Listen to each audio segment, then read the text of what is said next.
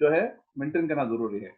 Third thing جو ہے جب بھی آپ کوئی چیز لے کے آتے ہیں یا جو پلاسٹک بیگ جو ہے کہا گیا ہے کہ more because virus may stay for few hours few days, تو پلاسٹک بیگ کا یوز کرنا اوائڈ کیجیے. اگر پلاسٹک بیگ میں یوز کرتے ہیں تو فوراً اس کو ڈسپوز کر دیجیے, فوراً اس کو نکال دیجیے. فورتھ تھنگ جو ہے لوگ ماسک کے بارے میں پوچھتے ہیں, ماسک یوز کریں نہ کریں. تو ماسک کے بارے میں یہ ہے کہ مکسڈ ریئیکشن ہے. بعض لوگ کہتے ہیں کہ ماسک جو ہے جنرل ماسک جو ہے یہ ماسک ہے, بیسیکلی ماسک وہ لوگ پہننا چاہیے جس کو بیماری ہے, جس کو کھانسی ہے, تاکہ وہ بیماری دوسروں کو نہ پھیلے. تو ماسک کا پہننے کا طریقہ جو ہے, دیکھیے آپ ماسک لیجیے, اس کو سامنے ٹچ مت کیجیے, صرف جو ہے اس طرح لگائیے, یہاں ٹچ کر لیجیے. بعد میں جو ہے یہاں پر ایک اسٹیل کی پلیٹ آتی ہے, اس کو پریس کرنا پڑے گا تاکہ جو ہے یہ ماسک ایئر ٹائٹ ہو جائے, تاکہ کچھ پارٹیکل اس میں سے نہ جائیں. تو یہ طریقہ ماسک کا ہے. ماسک کا نکالنے کا طریقہ کیا ہے, یہاں ٹچ نہیں کرنا, کیونکہ یہاں پہ پارٹیکل آلریڈی ہے, یہاں وائرس آلریڈی ہے. اگر آپ ٹچ کریں گے تو آپ کے ہاتھ کے وائرس آ گیا, اس لیے کہا گیا کہ یہاں پہ نکالیے, نکال کے فوراً اس کو ڈسپوز کر دیجیے.